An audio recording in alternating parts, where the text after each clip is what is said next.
Did you know your Big Mac costs about 40% more today than it did 10 years ago?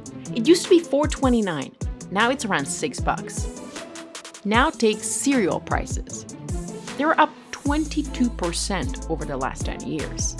And this goes beyond food. Take laundry equipment like washers and dryers. They're up 7.5%. In fact, if we take all the stuff in our lives and combine them, we get roughly 36% inflation.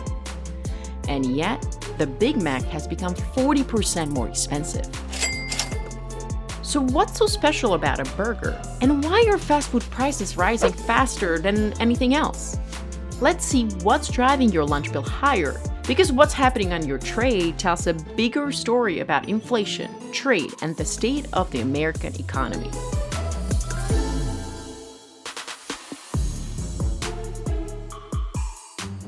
Fast food used to be the cheapest meal in America. Now it's a $400 billion industry wrestling with higher costs, lower margins, and a customer base that's had enough. Fast food has been part of American life for more than a century, beginning with White Castle in 1921 and expanding rapidly after World War II, as McDonald's and other national chains grew across the country. Today, McDonald's operates more than 40,000 locations worldwide, with about 35% of them in the United States. Throughout the 1980s and 1990s, chains like KFC, Burger King, and Taco Bell spread alongside car culture and the drive-thru, keeping meals quick and inexpensive. In 2002, McDonald's introduced a dollar menu offering items like McChicken and double cheeseburger for a single dollar, a price point that held for years before rising costs pushed prices higher. The truth is, for most of its history, fast food tracked inflation. But in recent years, that has changed. Costs climbed, beef became more expensive, labor tightened, supply chains strained, and fast food prices began to rise faster than the rest of the economy. So, what's really behind these price hikes? Tariffs, trade wars, recession fears. What do all these things mean for the fast food industry? Fast food costs more now, but not every chain is handling it the same way. So what's driving those prices higher? Let's start with the most expensive ingredient on the menu.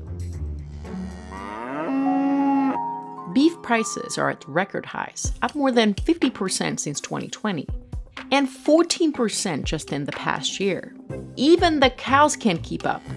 America's cattle herd is the smallest since 1951, thanks to dry weather and soaring feed costs.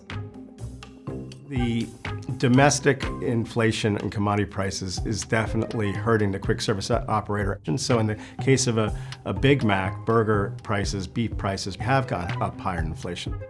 To fill the gap, the U.S. leaned on imports, mostly from Brazil. Then Washington added a 50% tariff on top of an existing 26% tax. Imports fell 41%. But now that's changed. Recently, the White House scrapped those beef tariffs in a bid to bring prices down. If you zoom out, the pressures on the beef market go far beyond tariffs. The United States cattle inventory is already down 4% this year, and it's projected to drop another 2% next year.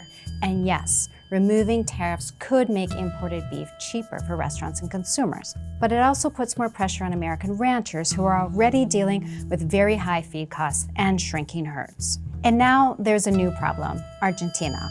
The administration has pledged broad economic support for the country, which could also open the door to Argentinian beef entering the United States. And now you also have Brazil and Argentina here.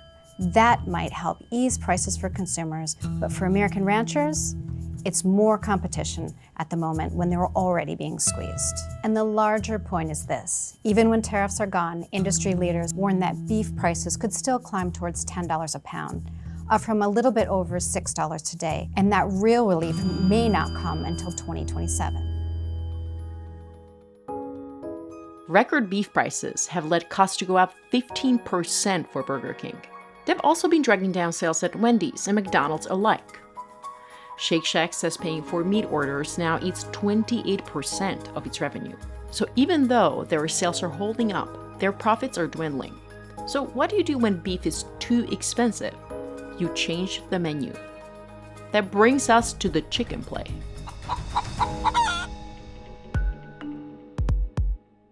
Americans eat 1.6 billion chicken tenders a year. That's a lot. And there's a huge market for chicken.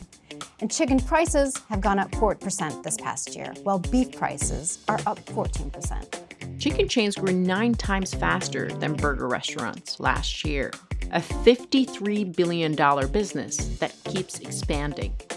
You might think that shift towards cheaper protein would keep fast food prices in check. That's not what happened. Fast food prices overall are up 42% since 2020, far outpacing average inflation of 22% over the same period. And today, 80% of Americans say fast food feels like a luxury. So what else is pushing prices higher? For that, we need to look to Washington.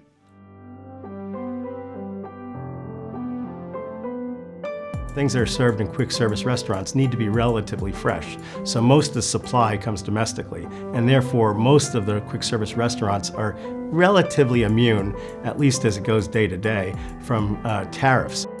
But the bigger picture has not changed. Even with tariff rollback, the cost of production, shipping, and other labor costs are high, so fast food prices aren't simply going to snap back to where they were. Another issue is packaging. Much of the paper goods, wrappers, cups, and containers used across the industry originate in China before being finished or repurposed in the United States. And it's not just packaging. The United States imported nearly $1 billion worth of animal feed in 2023. So ingredients, feed, and materials are getting more expensive. And in theory, that should affect every restaurant, not just fast food. So what makes fast food different? It turns out the issue is not only what goes into the meal, but the people who serve it. Hiring after COVID became a real challenge for fast food chains. A lot of workers simply did not want to return to low wages and unpredictable shifts, especially after months of receiving higher unemployment benefits and stimulus checks. So restaurants had to raise pay to get people back in the door. Now wages are higher, and to keep the lights on, customers are the ones footing the bill. Minimum wage has gone up a lot, particularly in places like California. So it's made it a lot more costly, and that in turn gets passed on to the customer. This is why so many chains are turning to automation, robots, kiosks, and mobile apps. These are becoming the new workers. But it's still unclear whether any of this will actually bring down prices. Even though prices are up across the board, the market isn't treating all fast food giants the same. McDonald's and Yum Brands are in the green this year, while Wendy's stock is lagging. Yes, fast food costs more now. And not every chain is handling it the same way. Some are winning, others are losing. So what makes the difference? Well, one of the oldest tricks in the book is when your costs go up, you raise your prices. Recalibrating your menu pricing. That is a good option and another effort to preserve your margin, but you gotta be careful. You can't overdo it with the menu pricing, lest you chase away your value-conscious consumer. A lot of the brands felt like they were in such a dominant position they could actually take price to drive revenue. And I think in hindsight that's been a bit of a mistake. So this summer, with sales slowing and customers pulling back, fast food chains decided to get back to what they know best: deals. And just like that, the value wars were back on. McDonald's launched its $5 meal deal, and within weeks, everyone else followed. Each chain tried to out-discount the other. They were fighting for customers who've had enough of the $12 combo meals, because that's how much these meals actually cost. McDonald's, for example, can use its dominant presence and market share to negotiate or limit the effect of those rising prices from their suppliers. Another one would be they could do nothing. That's one option, to absorb these costs into their margins. And yet another one would be to lobby the government for exemptions. At the same time, in the age of TikTok, value isn't just about price, it's about personality. So an interesting trend has emerged. Even as prices are going up, People are much more willing to pay for certain brands than others. In-N-Out Burger, in chicken, it would be Slim Chickens, Raising Cane's, Dave's Hot Chicken, and coffee, it would be Dutch Brothers or Seven Brew. And so those brands are taking a lot of share. And so it's everybody in between the dominant player and those other brands that seem to be getting squeezed and losing market share. Where does that leave the older legacy brands?